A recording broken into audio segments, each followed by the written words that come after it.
नमस्कार, आप देख रहे हैं एसबीटी न्यूज। पेश है 20 मई शुक्रवार सुबह 8:15 बजे राजस्थान की बड़ी खबरें।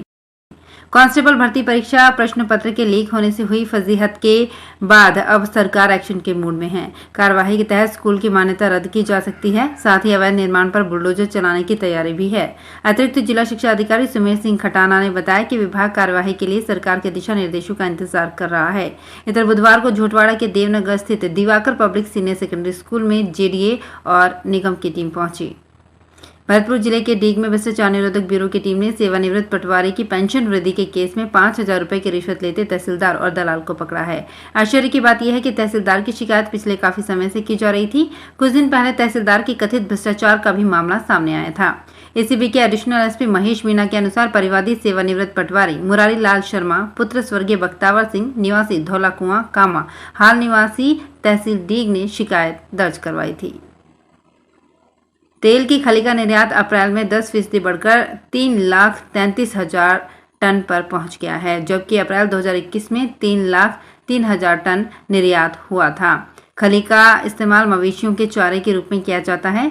सॉल्वेंट एक्सट्रैक्टर्स एसोसिएशन के जारी आंकड़ों के अनुसार कनोला की खली के निर्यात में आए जबरदस्त उछाल के दम पर खली निर्यात के आंकड़ों में बढ़त दर्ज की गई है। मार्च 2022 में कनोला की 93,984 टन खली का निर्यात किया गया था, लेकिन अप्रैल में यह आंकड़ा तेजी से बढ़कर 2,29,000 टन पर पहुंच गया। एसोसिएशन के अनुसार अप्रैल में दक्षिण कोरिया को 1,42,000 टन, वियतनाम को 62,979 टन, थाईलैंड को 41,992 टन, बांग्लादेश को 33,422 टन और ताइवान को 13,191 टन तेल की खली निर्यात की गई।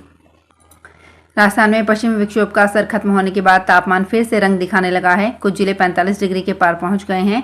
2 दिन बाद मौसम का मिजाज बदलेगा और प्रदेश के कई इलाकों में बारिश के साथ आंधी अंधड़ के साथ तेज हवाएं भी चलेंगी। 4 संभागों में 3 से 4 दिन बारिश का असर दिखाई देगा। मौसम केंद्र जयपुर की माने तो एक नया पश्चिमी विक्षोभ 21 मई से सक्रिय होगा और 3 दिन तक 4 संभागों में बारिश होगी। इसमें जयपुर, भरतपुर, बीकानेर और जोधपुर संभाग में कहीं कहीं बारिश और तेज हवाएं चलेंगी। ग्रेड 3 शिक्षक बनने का सपना देख रहे युवाओं का इंतजार थोड़ा और बढ़ गया है, क्योंकि राजस्थान कर्मचारी चयन बोर्ड 46,500 पद के लिए होने वाली अध्यापक सीधी भर्ती प्रतियोगी परीक्षा 2022 का आयोजन अगले साल जनवरी में करवाएगा। इससे पूर्व इन पदों के लिए रीट पात्रता परीक्षा का आयोजन 23 और 24 जुलाई को होगी। फिर रिजल्ट जारी होने के बाद अगले साल अध्यापक सीधी भर्ती प्रतियोगी परीक्षा का आयोजन होगा। बोर्ड ने भर्ती परीक्षा की तैयारी अभी से शुरू कर दी है। ग्रेड 3 टीचर्स के लिए लेवल 1 और लेवल 2 की परीक्षाएं अलग अलग होंगी। अन्नदाता अब ऊर्जा दाता भी आसानी से बन सकेंगे। राजस्थान अक्षय ऊर्जा निगम की ओर से बंजर जमीन पर सौर परियोजना लगाने के लिए किसानों को प्रोत्साहित किया जा रहा है। निगम की कुसुम कंपोनेंट ए में किसान अलवर जिले में 300 परियोजना शुरू कर स्वयं बिजली में आत्मनिर्भर बन निगम को बिजली बेच निर्यातक भी बन चुके हैं। प्रदेश में अब तक कुसुम कंपोनेंट ए के तहत सौर परियोजना लगाने के लिए 623 आवेदन मिले हैं। वहीं अलवर जिले में 15 किसानों ने पावर परचेज एग्रीमेंट पीपीए के तहत सौर परियोजना लगाने को सहमति दी है। इनमें से 3 प्लांट जिले में शुरू होकर जयपुर डिस्कॉम को बिजली भी बेच रहे हैं। राजस्थान हाईकोर्ट के न्यायाधीश विजय बिश्नोई ने एक याचिका पर सुनवाई करते हुए गोचर भूमि पर सरकारी सर्कुलर के अधीन कार्यवाही करने के आदेश दिए हैं। पचपदरा के मांगीलाल राजपुरोहित ने एक याचिका पेश की थी। इसमें अधिवक्ता हरि सिंह राजपुरोहित ने कोर्ट को बताया कि राज्य सरकार के सर्कुलर 27 दिसंबर 2021 में पुराने कब्जों को नियमितीकरण करने के निर्देश हैं। इसके बावजूद तहसीलदार द्वारा बगैर विधिक प्रक्रिया अपनाए याची को बेदखल किया जा रहा है। सुनवाई के बाद कोर्ट ने राज्य सरकार के सर्कुलर के अधीन कार्यवाही करने के आदेश दिए। बीकानेर शहर में जगह जगह टूट रहे कब्जों से आम आदमी तो खुश नजर आ रहा है, लेकिन नगर निगम मेयर सुशीला राजपुरोहित शायद इससे नाखुश हैं। यही कारण है कि उन्होंने निगम आयुक्त को लिखे पत्र में बिना सूचना कब्जे तोड़ने पर नाराजगी व्यक्त करते हुए कहा कि किसी भी अतिक्रमण को तोड़ने से एक दिन पहले उन्हें इस आशय की जानकारी दी जाए। दरअसल पिछले कई दिनों से आयुक्त और मेयर के बीच अनबन चल रही है, जो अब चौड़े में आ गई है।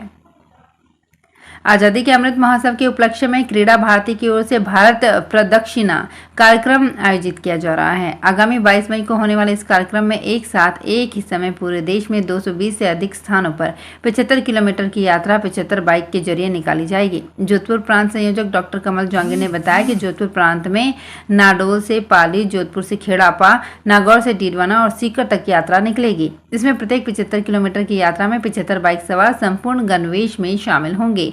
सुबह करीब 7:30 बजे शुरू होने वाली ये यात्रा लगभग 2 घंटों में पूरी हो जाएगी। विभिन्न मामलों में जयपुर में गिरफ्तार आरटीआई एक्टिविस्ट गोवर्धन सिंह के बीकानेर स्थित घर और ससुराल में पुलिस ने सर्च अभियान चलाया। गोवर्धन सिंह को पैदल उसके घर और ससुराल तक ले जाया गया, जबकि बड़ी संख्या में पुलिस गाड़ियां साथ चल रही थी। बीकानेर पुलिस का दावा है कि ये सर्च अभियान जयपुर पुलिस ने किया है, जिसमें बीकानेर में दर्ज मामलों की जाँच अभी नहीं हुई है।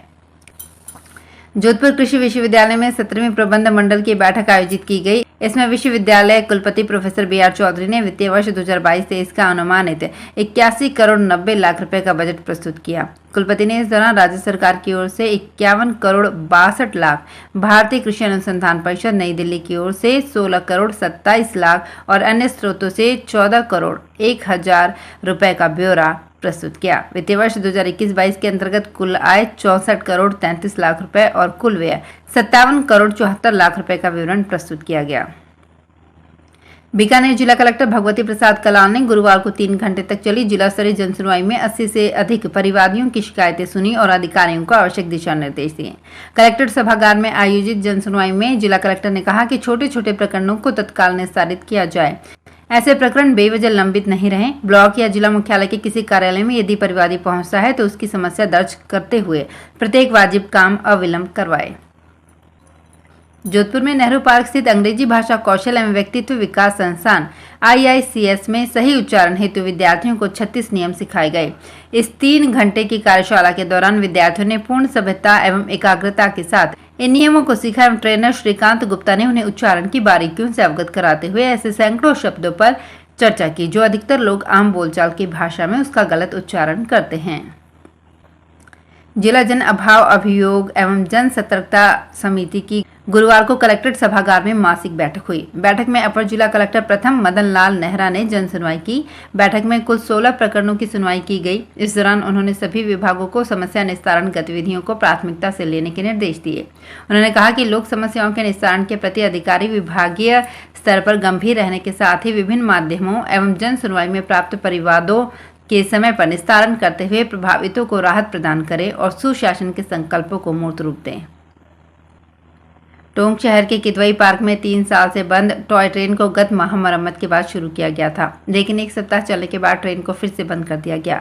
ट्रेन के डिब्बों के बोल्ट खुल गए हैं। इस कारण गत दिनों ट्रेन में बैठने के बाद चलने पर एक बालक के गिरने पर सिर में चोट आ गई। इसी प्रकार ट्रेन को मिल रही पावर सप्लाई के लिए भी अलग से कनेक्शन नहीं होने पर, पर्याप्त लोड नहीं मिलने पर ट्रेन चलने पर झटके लेकर चलती है। तो फिलहाल इस बुलेटिन में इतना ही। फिर हाजिर होंगे कुछ और बड़ी खबरों के साथ। SBT न्यूज के और भी वीडियोस को देखने के लिए हमारे चैनल को सब्सक्राइब करें और नोटिफिकेशन पाने के लिए बेल आइकन को प्रेस करें।